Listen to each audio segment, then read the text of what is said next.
প্রিয় ভাইরা আমার, আমি বিশ্বাস করি আজকে মঞ্চে যারা আছেন যদি আমরা মুনাফিকি না করি, মঞ্চে যারা আছে যদি মুনাফিকি না করি, মুখের এবং কাজের কথা যদি একসাথে থাকেন, মুখের সাথে কাজের যদি মিল থাকেন, আমি এই লক্ষ জনতার সামনে কসম করে বলতে পারি আগামীতে ক্ষমতা দেবে ইসলাম, ক্ষমতা দেবে ইসলাম, কোনো সন্দেহ নাই।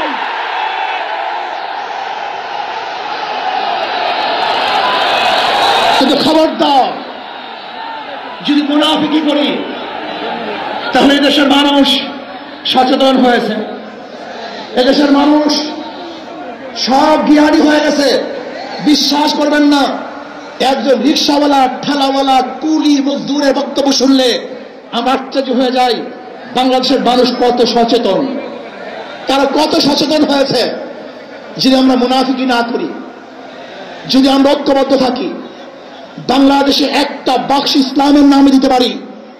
যেরকম আমেরিকা এবং ওই জারস ইসরায়েল ইরানের আক্রমণকারী ভেবেছিল মুহূর্তের মধ্যে নিশ্চিহ্ন করে দিবে, কিন্তু আক্রমণ করার পরে দেখেছে ইরানের গুহার থেকে কোথার থেকে বোম মিজাইল চলে আসছে।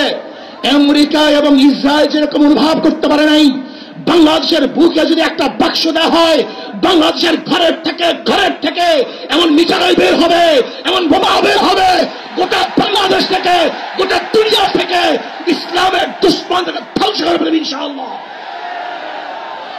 ঐক্য হন, মুনাফিকি করবেন না, একসাথ হন, ঐক্যবদ্ধ হন। এইটা আমার মেসেজ থাকবে। যদি ঐক্যবদ্ধ ভাবে ক্ষমতার লোভকে সংবরণ করে, আমি ক্ষমতায় যেতে চাই না, ইসলামকে ক্ষমতায় নিতে চাই। আমি ক্ষমতায় যাইতে চাই না, কোরআন ও সুন্নাহকে ক্ষমতায় নিতে চাই। যিনি আদর্শ লালন করেন, এই নীতি আদর্শ যদি গ্রহণ করেন, ইনশাআল্লাহ নাসরুম মিনাল্লাহি ফাতহুন করিব, অবশ্যই সাবিরিন। সেই দিন আসতেছে, আমি দেখতেছি, মহাজ আমার চোখের সামনে আমি দেখতেছি। ওই সংসদের মধ্যে কলেমার কথা হবে, কোরআন ও সুন্নাহর কথা হবে, লা ইলাহা ইল্লাল্লাহ উচ্চারিত হবে। গোটা বাংলাদেশের মানুষ শান্তিতে বসবাস করতে পারবে। জুলুম থাকবে না, অত্যাচার থাকবে না, অবিচার থাকবে না। প্রত্যেকটা মানুষের প্রাপ্তি তাদের ঘরে ঘরে পৌঁছানো হবে। আজকে আমার মা বোনেরা মনে করছে ইসলাম ক্ষমতা আসলে আমাদের অবস্থাটা কি হবে। ইসলাম ক্ষমতা আসলে প্রত্যেকটা মা বোনের ন্যায্য অধিকারকে প্রতিষ্ঠিত করা হবে। ইসলাম ক্ষমতা আসলে আগামী 5-10 বছরের মধ্যে সমস্ত গরিবরা দরিদ্র সীমার উপরে চলে যাবে। ইসলাম ক্ষমতা আসলে 28 লক্ষ কোটি টাকা বিদেশে পাচার হবে না, দুর্নীতি থাকবে না, জুলুম থাকবে না, অত্যাচার থাকবে না, নির্বিচার কোনো মানুষ আর খুন হবে না, গুণ হবে। ইসলাম ক্ষমতা আসলে শ্রমিকদেরকে তাদের অধিকার আদায়ের জন্য রাস্তায় নামার কোনো প্রয়োজন হবে না। ইসলাম ক্ষমতা আসলে কৃষক, শ্রমিক, মজদুররা তাদের অধিকারকে প্রতিষ্ঠিত করার জন্য ইসলামী সরকার তাদেরকে নিয়ে কমিটি গঠন করে তাদের প্রাপ্তি তাদের কাছে পৌঁছায় দেবে। আসুন ইসলামী হুকুমত কায়েম করার জন্য আমরা চেষ্টা করব। আজকে আমাদের এই জনসভায় যশোর থেকে আমার কিছু ভাই আসার সময় তারা অ্যাক্সিডেন্ট হয়ে শাহাদাত বরণ করেছে।